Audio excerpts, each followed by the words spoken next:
اعوذ باللہ من الشیطان الرجیم، بسم اللہ الرحمن الرحیم۔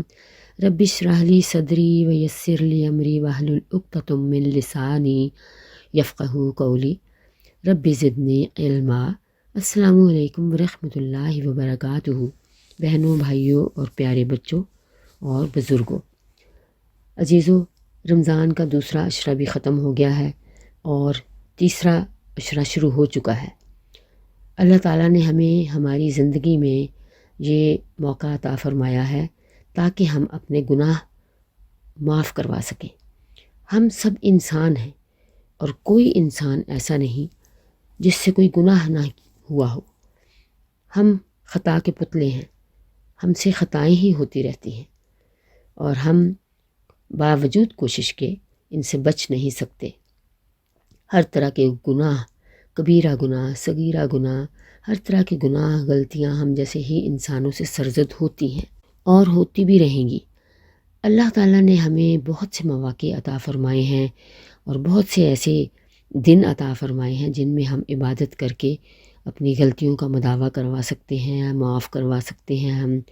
جیسے ماہ رمضان سب سے محترم اور سب سے مبارک مہینہ ہے جس میں ہم اپنے آپ کو خوبصورت راستوں پر ڈال سکتے ہیں۔ اس کا تذکرہ اللہ تعالیٰ نے قرآن کریم میں سورہ قدر میں کیا ہے۔ بسم اللہ الرحمن الرحیم، انا انزلناہ فی لیلۃ القدر، بے شک ہم نے اسے شب قدر میں اتارا۔ یعنی کس کو؟ قرآن کو۔ اللہ تعالیٰ فرماتا ہے کہ قرآن کو ہم نے شب قدر میں اتارا، اور آگے فرماتا ہے وہ کون سی رات ہے۔ وما ادراک ما لیلۃ القدر، اور تمہیں کیا معلوم کہ لیلۃ القدر کیا ہے۔ لیلۃ القدر خیر من الف شہر، شب قدر 1000 مہینوں سے بہتر ہے۔ غور کیجئے، شب قدر 1000 مہینوں سے بہتر ہے۔ سبحان اللہ۔ تنزل الملائکۃ والروح فیہا، اس میں اپنے رب کے حکم سے فرشتے اور جبریل علیہ السلام اترتے ہیں، بِإِذْنِ ربہم، اللہ تعالیٰ کے حکم سے، من کل امر، اور سارے کام کے لیے، یعنی وہ اللہ تعالیٰ کی اجازت سے زمین پر اترتے ہیں اللہ تعالیٰ کے سارے کام نپٹانے کے لیے۔ سلام ہی حتی مطلع الفجر، اور صبح تک، صبح ہونے تک یہ سلامتی کی رات ہے۔ واہ واہ، سبحان اللہ۔ اب دیکھیے نا، ایک رات کی وضاحت اللہ تعالیٰ نے ایسے خوبصورت الفاظ میں کی ہے کہ انسان اس کو کتنی بار پڑھتا ہی رہے گا۔ اور پھر کیوں نہ اللہ تعالیٰ کی عبادت کریں، جو ایک رات میں عبادت کی کا اجر 1000 مہینوں سے بھی بہتر ادا کر رہا ہے۔ کیا شان ہے، کیا مہینہ ہے یہ، اور کیا رات ہے اس کی۔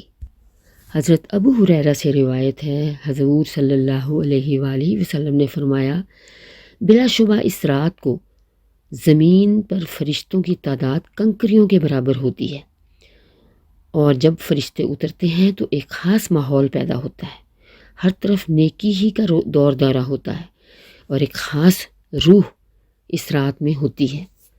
اب دیکھیے، پھر یہاں اس رات کا ایک ایسا منظر پیش کیا گیا ہے کہ دل چاہتا ہے کہ اس رات کو جاگو۔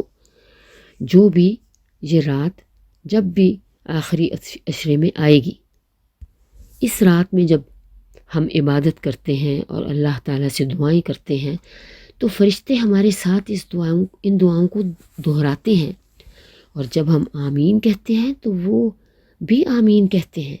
اس لیے دل کھول کر دعائیں کیجیے میرے پیارے بہن بھائیوں، خاص طور پر مغرب سے پہلے، روزے کو کھولنے سے پہلے دعا کیجیے، اور اس کے بعد پھر اس رات میں مغرب کے بعد شروع ہو جائیے اور سحری تک اس کو دعائیں کیجیے، اس کی عبادت کیجیے اور دعائیں کیجیے۔ امام بہیقی کی حدیث، مستدرک للحاکم اور مشکات نمبر 1963۔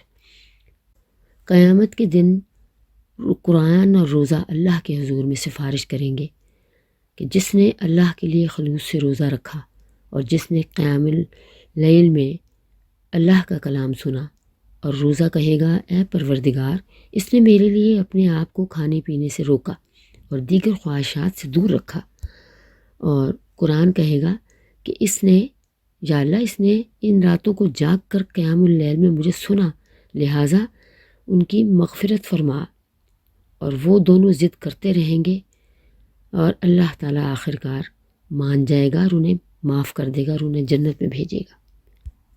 اسی حدیث میں ہے کہ قرآن تیرے حق میں حجت ہوگا یا تیرے خلاف، یہی دعا کیجیے کہ یا اللہ قرآن کو ہمارے حق میں حجت بنا دے۔ لیلۃ القدر میں قرآن کی تلاوت بہت کیجیے، بہت ساری آیات پڑھیے، قرآن میں سے جو بھی چاہے پڑھ سکتے ہیں آپ، اور قرآن ہمارے لیے حجت بنے گا انشاءاللہ تعالی۔ حضرت آدم علیہ السلام نے جب غلطی کی تھی جنت میں تو اللہ تعالیٰ نے انہیں سکھایا تھا کہ معافی مانگو، مجھ سے معافی مانگو تاکہ تمہیں معاف کروں تو تم دنیا میں جاؤ۔